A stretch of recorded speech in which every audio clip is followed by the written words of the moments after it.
Hello everyone, তোমরা সবাই কেমন আছো? আমি রূপা ছোট্ট একটা ভিডিও নিয়ে তোমাদের সাথে শেয়ার করতে চলে আসলাম। দেখো এখন সম্ভবত বাজে সকাল 4:30, ভোর 4:30, সকাল বললে হবে না। আমার তারই মধ্যে পুজো হয়ে গেছে। স্নান পুজো সেরে আমরা বেরিয়ে পড়লাম তারাপীঠের মানে কি বলবো, কি ভালো লাগছিল, এক্সাইট ছিলাম। আমার মুখের এখন কথাটাও যেন বেরিয়ে যাচ্ছে বলতে গিয়ে। দেখো অপেক্ষা করছি জানলার দিকে তাকিয়ে কতক্ষণে মায়ের কাছে গিয়ে পৌঁছাবো। দেখছো সবাই আমরা এই ছোটো ছোটো মুহূর্তগুলোকে আমরা ক্যামেরা বন্দি করে রাখতে চাই।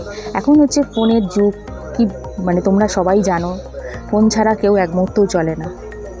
সকাল যখন ভোর, তখন আমরা বাড়ির থেকে বেরিয়েছি ভোর 6:30টার সময়, ভোরের বেলা। ট্রেন যেহেতু আমাদের ছিল সম্ভবত 9টার দিকে।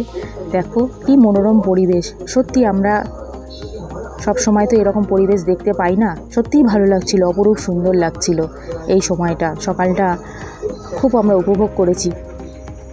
আমরা আনন্দ করতে করতে পৌঁছে গেছি। দেখো আমরা ওইখানে পৌঁছে, বীরভূমে পৌঁছে আমরা আবার ওখান থেকে স্টেশন থেকে টোটো করে মায়ের মন্দিরের দিকে যাওয়ার জন্য রওনা করছিলাম। এই দেখো তোমরা দেখতেই পাচ্ছ মায়ের মূর্তি দিয়ে আগেই চলে এসেছে, কিছুটা কাছাকাছি চলে এসেছি প্রায় মাকে দর্শন করতে। তখন আমার মনের ভেতরে এত কি বলবো, আমি এখনও তোমাদেরকে বলে বোঝাতে পারবো না।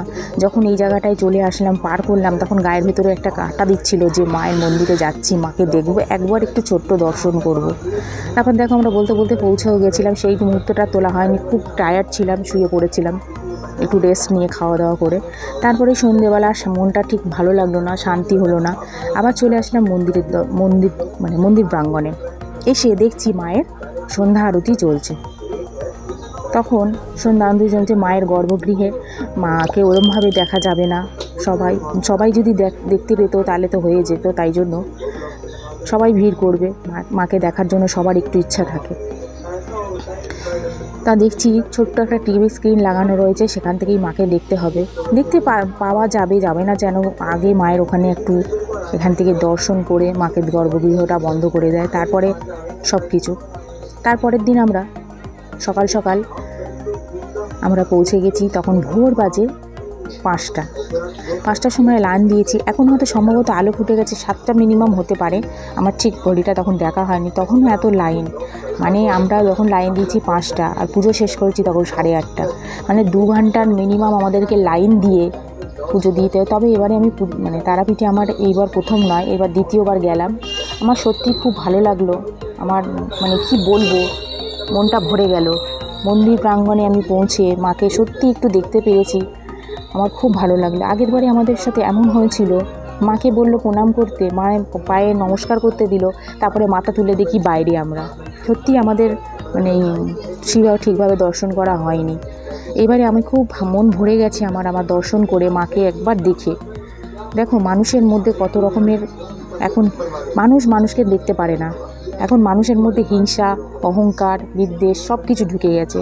দেখো ওখানে কিন্তু মোবাইল নিয়ে যাওয়া যায় না। এটা সন্ধ্যের সময় আমরা একটু ছবিটা তোলার জন্য মায়ের ব্যাকুল হয়ে গেছিলাম, কারণ আমাদের ওখানে লাইন দিয়ে কিছুটা যাওয়ার পরে মোবাইলগুলো নিয়ে নেয় তারা, তারপর পুজো দেওয়ার পরে আবার মোবাইলটা ছাড়ে। হ্যাঁ, তারপরে দেখো আমাদের পুজো দেওয়ার পরে আমরা একটু সকালবেলা টিফিন করে নিচ্ছিলাম। সকাল সকাল এরকম তো কোনো দিন হয় না, ঘুমের থেকে উঠে চান করলেই খিদে পেয়ে যায়। আমাদেরও একটু খিদে পেয়ে গেছিলো, আমরা খাওয়া দাওয়া সেরে একটু শ্মশানের দিকে গিয়েছিলাম। শ্মশানের দিকে গিয়ে মানুষের হচ্ছে কুসংস্কার, মানুষ ভাবে এখানে না গেলে ভালো হবে না, ওখানে না গেলে ভালো হবে না, এটা বোধহয় আমাদের ভুল হলো, সেটা বোধহয় আমাদের ভুল হলো। স্বাভাবিক, এটা আমরা ছোটো থেকেই সবাই বরণ করে আসছি। এটাই আমরা ছোটোবেলা থেকে গুরুজনের কাছ থেকে শুনে আসছি যে এটা করলে এটা ভালো হতো, সেটা করলে এটা ভালো হতো। আমরা সবাই লাইনে দাঁড়িয়ে আছি, আমি, মা, আমার বাবা, যে আমার হাজবেন্ড, সবাই মিলে আমরা লাইনে দাঁড়িয়ে আছি। কিন্তু এখানে একটা বাজে, শুধু এখানে বলবো না, সমস্ত তীর্থস্থানে এত বাজে, পয়সা না দিলে এখানে পয়সা দাও, সেখানে পয়সা দাও। কেন মা কি সব জায়গায় বলে দিয়েছে যে যেখানে পয়সা না দিলে নমস্কার করা যাবে না?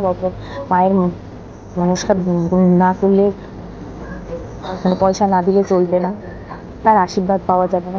সন্তান তো সবার, মা তো সবার, সন্তানকে ভালোবাসবে। আমরা পয়সা দিই আর চাই না দিই, মা সবাইকে দেখছে, মা সবার দেন।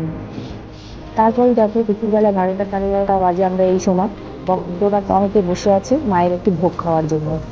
আর আমাদের বলেছিল দুপুর তখন 12:30 বাজে, মায়ের ভোগ নিবেদন করেছিলাম আমরা। সেই নিবেদন করার 12:30টার সময় মায়ের ভোগটা আমাদের হাতে বেরিয়ে পড়েছিল।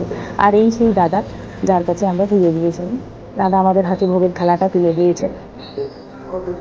আমাদের কাছে ভোগের থালাটা দিয়েছিল, আমাদের হাতে একে একে বলেছিল মাথায় মায়ের ভোগের থালাটা মায়ের মাথায় নিয়ে নমস্কার করতেন। আমরাও একে একে মাথায় থালাটা ঠেকিয়ে মায়ের ভোগের থালাটা ঠিক ঠেকিয়ে নমস্কার করছিলাম। সবাইকে বলেছিল একটু প্রণাম করতে। আমরা তখন 1টা মতন বাজে। আর এই খাবারটা এতটাই পরিমাণে বেশি, মানে কি বলবো, মায়ের ভোগ এতটুকু হলেই মন শান্তি হয়ে যায়। আর সত্যি কথা বলতে কি, মায়ের এই ভোগের থালাটা নিবেদন করতে পেরে আমার সত্যি মানে আমাদের মন প্রাণটা শান্তি হয়ে গেছিলো। অনেকদিনের আশা ইচ্ছা ছিল যেরকম একটা মাকে, আমরা তুচ্ছ মানুষ, আমাদের কাছে ভালোবাসা আশা ছাড়া আর কিছুই নেই। আমরা এই ভোগের থালা থেকে কিছুটা নিয়ে রুমে গেছিলাম, আর বাকিটা এই ভক্তদের মধ্যেই বিতরণ করে দিয়েছিলাম। তার মধ্যেই জানেন অনেকে আছে, কেউ ভোগ নিচ্ছে, কেউ হাত ধরে থেকে না করছে। জানি না তাদের মনে কেমন কি মানে জেগেছে, তারা না অনেকেই নিতে চাইছিল না, আবার অনেকেই না ভক্তি করে চেয়ে চেয়ে লাইন দিয়ে নিয়েছে। তো আপনাদেরকে কী বলবো, তখন না মনের মধ্যে খুব শান্তি লাগছিল। মায়ের ওখানে গিয়েও মায়ের কাছে দর্শন দিয়ে মায়ের ভোগের থালা পেরে মায়ের ভোগ খেতেও অনেকের কষ্ট হচ্ছিল। মানুষের মধ্যে দেখছেন কীরকমভাবে কুসংস্কারটা ঢুকে গেছে আজকাল। মানুষ ভাবে মানুষকে ক্ষতি করে দেয়, মানুষ এটা ঠিক, তাও ভাবনার ধারণাটাও ঠিক, অনেকেই আছে এগুলো হয়। আমরা তো এখন ধারণা নিয়েই বাঁচি, আমরা তো অনেকেই এখন বিশ্বাস নিয়েই বাঁচি। তবে এটা ঠিক না। মায়ের এখানে গিয়েও সত্যি কথা বলতে আমাদের মন প্রাণ সত্যিই শান্তি হয়ে গেছিলো। কি বলবো আপনাদের কাছে, আমি সত্যি খুব ভালো লেগেছিলো। ছোট্ট একটা মানে ভিডিও তুলতে পেরেছি, এটুকুনি যথেষ্ট।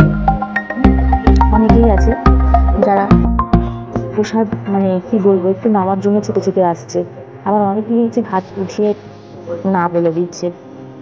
তো একজন আছে এখানে নিচে অনেকজন ছিল বসে লাইন দিয়ে, যাদের দিলে মন শান্তি হয়ে যাবে, তারাই চেয়ে বলেছিল যে মানে তারাই দিতে বলেছিল যে আমাদের এক জায়গায় দিয়ে দাও, আমরা সবাই মিলে ভাগ করে নেবো। এই যে দেখুন ওই ভদ্রমহিলাটা কি সুন্দর চেয়ে নিচ্ছে, কি ভালো লাগছে।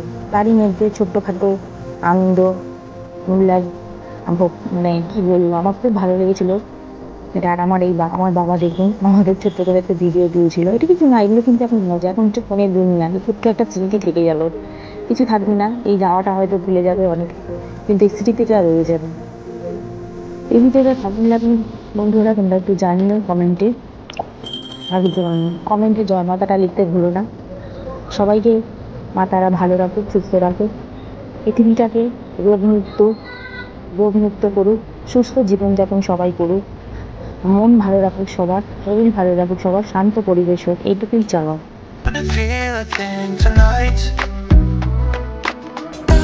Gonna be the one tonight.